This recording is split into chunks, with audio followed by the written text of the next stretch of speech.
norma que se promulgó en mayo pasado sobre el reconocimiento y protección de los derechos de las personas en la atención de salud mental.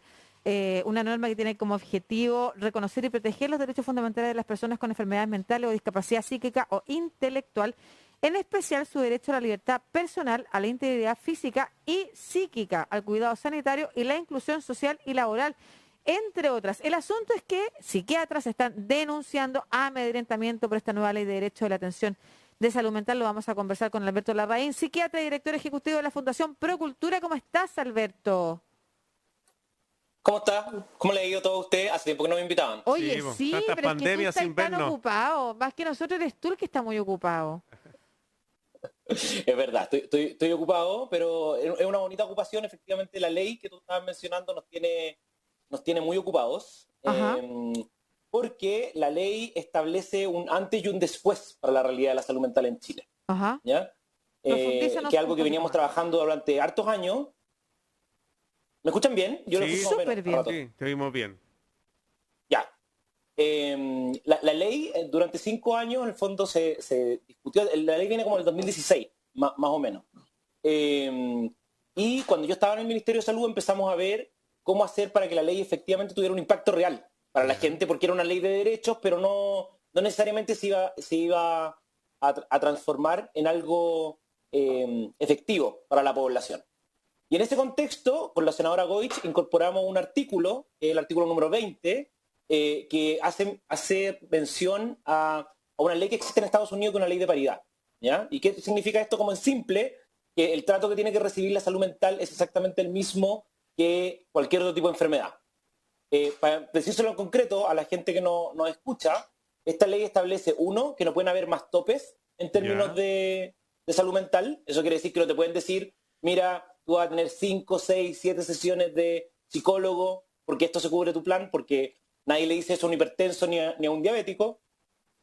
Establece que los planes no pueden hacer diferencia en relación a las coberturas que establezcan para la salud mental versus las otras patologías. Entonces, hay muchos planes, sobre todo privados, por ejemplo, que te cubren 80% de las enfermedades físicas, pero en salud mental te cubren 10%.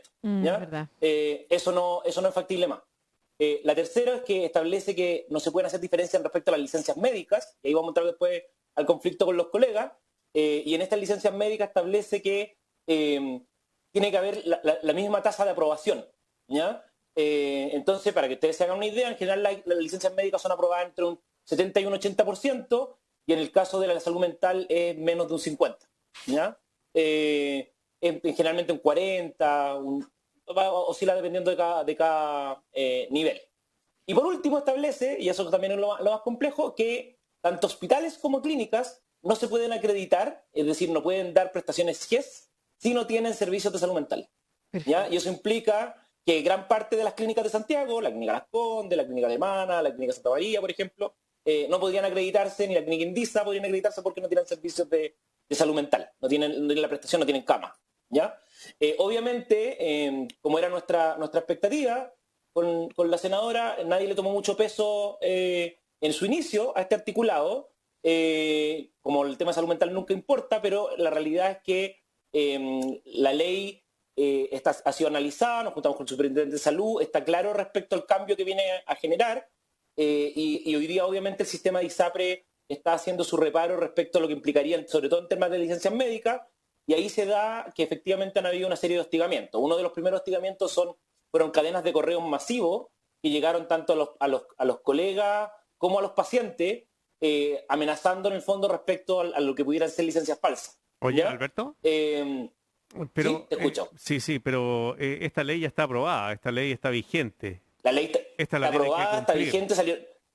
Solo la pueden cumplir, exactamente. Claro, Nosotros estábamos esperando en el fondo que apareciera en el diario oficial ¿ya? Y hacer los últimos análisis jurídicos para estar seguros en el fondo que después no pudieran patalear. Por eso nunca yo se la había mencionado antes, porque tenía que ver también con la estrategia en el fondo de lograr que la ley se aprobara sin que existiera un lobby que lo parara. Sí, tú estabas contando cuáles eran los tipos de mail que le estaban llegando tanto a los médicos como a los pacientes. ¿Qué decían esos correos? Sí, los mails básicamente partían del supuesto que las licencias eran falsas y hacían en el fondo mención respecto a los castigos que podía recibir una persona por presentar estas licencias. nosotros entendemos que la licencia es un derecho social y obviamente no dudamos que puedan haber licencias falsas, Claro. pero el derecho de la prueba no tiene que estar en el paciente, sino que tiene que estar en el médico, ¿ya? La atribución en el fondo de dar la licencia o no es nuestro, ¿ya? Y eso significa que si hay antecedentes respecto a una licencia falsa, efectivamente hay que tomar las acciones correspondientes con esos casos. ¿Y qué otras acciones? Pero aquí lo que nosotros tenemos, ¿Mm? no, aquí lo que tenemos, lo que quería decir es que el sistema de ISAPRE está confabulado de cierta manera para aceptar un cierto número de ISAPRES de manera mensual, o sea, un cierto número de licencias, ¿ya? Entonces, tú te encuentras que, por ejemplo, incluso con los incrementos que tiene la pandemia, claro, ha aumentado proporcionalmente, pero no dice ni una relación el incremento con la carga de enfermedad que ha tenido la pandemia, ¿ya? Entonces, te voy a poner un ejemplo súper puntual. Hoy día me escribió una profesora de un colegio, me dice, mira, mis 2 papás fallecieron en enero por COVID, ¿ya? Mi ISAPRE, que es mi ISAPRE de 20 años, me aceptó solo una licencia. Desde entonces estoy con rechazos, con peritaje, y no solamente en el fondo esto ha empeorado mi caso, porque en el fondo me quedo sin remuneración, Claro. porque en el fondo mi psiquiatra me dice que no estoy en condiciones de volver, sino que vive el peso de un sistema que no la coge y que está profundamente deshumanizado porque el foco tiene que ver con la utilidad y no tiene que ver en el fondo con el bienestar y el tema sanitario de los pacientes. Es verdad eso, y se les retrasan las Claro. remuneraciones, se les obliga a hacer trámites adicionales a personas que muchas veces están realmente inhabilitadas para moverse por una enfermedad o en este caso temas de salud mental que hace que se estresen más, por ejemplo, que se preocupen más. Es muy grave y es bastante impune el acto, la manera en la que se comportan las ISAPRES, sobre todo en los casos de salud mental. ¿Qué otros tipos de acciones o conductas tú estás viendo que se están, los psiquiatras en general, han denunciado? Ustedes han visto que se están realizando y que llevan a mermar todos estos nuevos derechos que se supone los pacientes debieran tener. Bueno, lo último bueno, hay un segundo tema que tiene que ver no solamente con el rechazo, que tú lo dijiste muy bien, tiene que ver con el retraso del pago. Entonces, cuando tú, por ejemplo, tienes una persona que tú le demoras en pagar la licencia 1 mes, 2 meses, obviamente, ¿se escucha bien? ¿Sí? Sí. Sí. Ya. Obviamente esa persona en el fondo empieza a tener temor después cuando tú vas a la consulta y le dices que tiene que continuar con licencia, porque no va a tener remuneración, ¿ya? Ahora, lo último con lo que nos acabamos de encontrar es que un ISAPRE en específico, que es Banmédica, ¿ya? Le colocó una demanda a una serie de colegas por temas de licencias médicas. Yo me he juntado con varios de ellos y la realidad es que al menos lo que hemos ido viendo es que con los que yo me he juntado, no tengo el análisis de todos los colegas que estos han demandado, pero varios de ellos no hay nada que indique que las licencias que están presentando son licencias fraudulentas, ¿ya? Entonces hoy día nos encontramos además con que hay un juicio legal al respecto, y me imagino que el colegio médico van a tomar características. Nosotros hemos querido separar un poco la demanda de la discusión de la ley, porque la ley lo que va a implicar es que nosotros vamos a empezar a judicializar los casos. Y eso es un poco parte de la discusión que se va a dar hoy día, en el fondo, porque la interpretación que hacemos algunos respecto es que esta ley es una ley de derechos y eso implica que viene a cambiar todo el sistema, ¿ya? Y otra gente dice, no, viene a cambiar el sistema de aquí hacia adelante, ¿ya? Pero un poco lo que nosotros hemos tratado de establecer es como una ley de derechos, como si, por ejemplo, el Estado establece que la jornada laboral máxima es 8 horas, tú no puedes seguir teniendo contratos laborales de 12 horas, Claro, ¿ya? claro. Porque es una ley paraguas, en el fondo, es una ley que te establece la forma en que te vas a relacionar. Entonces ahí va a haber una pelea bien grande en términos judiciales. Sí, pues la ley obliga, Sí. no recomienda, sino que obliga a que se cumpla. Entonces, claro, si ya está vigente, todas estas compañías que dices tú que trabajan como empresas común y corriente y son seguros de salud, y muchas veces prestan poca salud como lo estamos No viendo están ahora. cuando lo necesitas. Exactamente, van a usar todo su lobby y su Claro. poder que tienen, que no es poco, porque bueno, ya sabemos quiénes son los dueños de la ISAPRE, muchos son dueños de ISAPRE y de otro tipo de empresas y tienen llegada directa al Congreso. Oye, Alberto, y en ese sentido, en relación a lo que está diciendo Marcelo acá, aparte del trabajo que estás haciendo tú y me imagino que otros organizando para que efectivamente los pacientes sepan cuáles son los nuevos derechos que tienen y por supuesto el gremio también, el de los profesionales del mundo de la salud también sepa cómo protegerse ante este avance del amedrentamiento. ¿Qué institucionalidad protege también que a los pacientes no se les abuse de esta forma? Poco, para ser honesto contigo. Yo creo que hoy día un poco la situación que tiene el país tiene que ver con esta sensación, como dice un amigo mío, de ordeñamiento, como uno siente que lo ordeñan Claro. día a día, y que en esta condición de ordeñamiento nadie te avisa. Ya, lo lógico sería, por ejemplo, que estos mails masivos que se llegaron, hubiera llegado un mail masivo diciendo de la misma ISAPRE o del mismo FONASA estableciendo estos nuevos cambios de la ley. ¿Ya? O sea, Claro. si tú puedes mandar un mail masivo, lo lógico es que también te avisen las cosas positivas que tienen relación con, Claro. con tu protección. Nosotros además tenemos un tema bien complejo que tiene que ver con que ha sido tal el lobby para que la ley no se haga carne, no se haga efectiva, que no hay reglamento todavía de la ley. ¿Ya? Y el reglamento lo tiene que emanar el Ministerio de Salud. Entonces, hoy día yo lo que creo es que es poco probable que el reglamento salga en este gobierno, porque implica un conflicto bien grande De en interés. términos financieros Claro. y de intereses con la ISAPRE. Y ahí es donde uno en el fondo dice, mira, esto es un bonito problema. A mí me ha llamado un montón de gente de ISAPRE, de FONASA, para preguntarme un poco, que me han dicho que queremos quebrar el sistema, que esto va a tener una repercusión económica gigantesca. Pero si Yo una lo primero es enfermedad. decirles que el sistema de protección, si no es capaz de cubrir salud mental, no sirve. Claro. O sea, Pues así de simple, porque la salud Exactamente. mental es la primera condición de enfermedad en Chile. Oye, ¿Ya? Entonces, Alberto. no podemos dejar la primera condición fuera. Claro, es como decir, no, dejamos el cáncer fuera porque es muy caro. Tal cual. Exactamente el mismo principio. Y lo segundo es que yo le digo, bueno, miremoslo como una oportunidad. Si nadie está diciendo que esto cambie de la noche a la mañana, pero sí que haya un espacio de trabajo real donde veamos por qué efectivamente las clínicas, por ejemplo, no quieren tener camas de salud mental. Y cualquier persona que nos escuche sabe que poder hospitalizar a alguien no solamente es carísimo, sino que poder conseguir una cama es casi ganarse un loto. ¿Ya? Sí, Entonces, hoy día yo creo que el tema de la salud mental ha estado más en boca que nunca.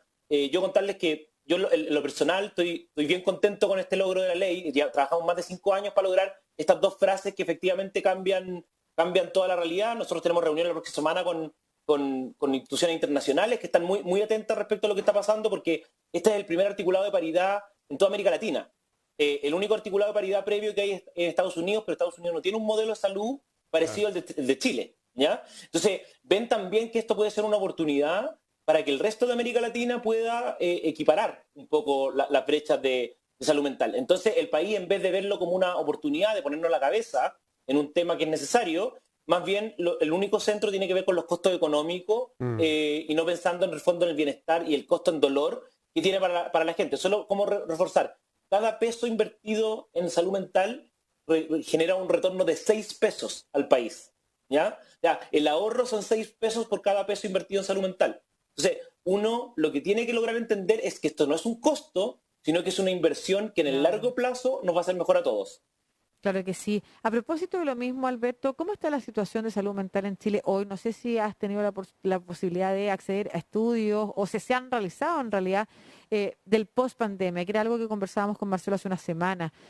Una cosa es la situación de contagio de COVID que estamos viviendo, cómo baja la gravedad de los casos, si bien los contagios pueden continuar, continúan en menor medida, pero además esos contagios ya no se transforman en enfermedades graves y alta mortalidad producto del proceso de vacunación. Sin embargo, vamos a heredar probablemente en temas de salud mental una agudización de los problemas con los que venía ya Chile. No sé si tú tienes información más precisa al respecto. Sí, a ver, en términos generales ha mejorado la preocupación, ya esta sensación como de agobio que tenía la población. ¿Me escuchan bien? Porque a mí se me pegó la Sí. imagen, por eso les pregunto. sí, te vemos, te escuchamos. Ya, esta sensación de agobio que tenía la población en relación a la posibilidad de contagio se ha ido disminuyendo y ha disminuido de manera notable. Ahora, la carga, o sea, el componente de personas que tienen enfermedades mentales sigue más o menos estático. Eso oscila entre 1 y 4 personas en Chile, una de cada 3, una de cada 4. El problema que tenemos es que no tenemos cobertura de atención. Entonces, tú tienes un problema enorme respecto a una cantidad de personas que, estando enfermas, no tienen atención, y obviamente ese cuadro se va empeorando en el tiempo, porque en vez de haberlo intervenido en sus estados iniciales, tú terminas interviniéndolo cuando ya la cuestión está desbordada. Entonces, ahí es donde uno siente que estamos al debe. O sea, ¿Alberto? porque de nuevo, el tema de salud mental no se sostiene en psiquiatras, se sostiene principalmente en psicólogos y en otro tipo de profesionales. Sí, cortito porque nos queda un par de minutos solamente. Preguntarte qué pasa con los hospitales públicos, porque la gran mayoría, más de 12 millones de personas, van a atenderse, o 13 millones de personas en los hospitales públicos. La atención ahí sigue siendo deficiente, no existen camas, existen pocos psiquiatras, pocos psicólogos. Mira, el porcentaje de atención general que tenemos es como de un 17% de cobertura, ¿ya? En Santiago y en algunas regiones tenemos hospitales grandes que no tienen salud mental. Por ejemplo, el Hospital San José, el Hospital San Juan de Dios, el Van Buren, el Frique, no tienen Wow. unidades de salud mental. Y eso te demuestra, en el fondo, ninguno de esos hospitales no tendría cardiología, Claro. para ponerlo así en términos generales. Entonces, la brecha que hay de atención es enorme. La diferencia en el fondo es que los consultorios logran absorber algo de manera importante en el sector público, con los programas, con las canastas GES y todo. El problema que tiene sobre todo la gente del sector público es que la continuidad del tratamiento es mala, entonces se les corta, y al mismo tiempo los controles entre uno y otro son muy distanciados. Claro. Entonces tú, por ejemplo, puedes tener una psicoterapia una vez al mes. Cualquiera de nosotros sabe que eso no tiene impacto en un cuadro inicial, en un cuadro que requiere un control más exhaustivo. Entonces, lo que estamos haciendo no necesariamente está teniendo impacto en la población. Y ahí de nuevo donde uno espera que el tema de salud mental se tome. Mañana hay debate presidencial, todos los candidatos presidenciales tienen el tema de salud mental como un tema prioritario. Vamos a ver si efectivamente se hace realidad o no. Muchas gracias, Alberto Larraín, psiquiatra y director ejecutivo de la Fundación Procultura, por ponernos al tanto, al día, alertarnos de lo que está pasando a propósito de la instalación de esta ley, que todavía, como tú señalabas, aún le falta reglamento, pero que debiera permitirnos avanzar en un mejor trato a las personas que están requiriendo atención de salud mental. Un abrazo gigante para ti. Que estén muy bien. Un abrazo grande. Chao, Alberto. Chao.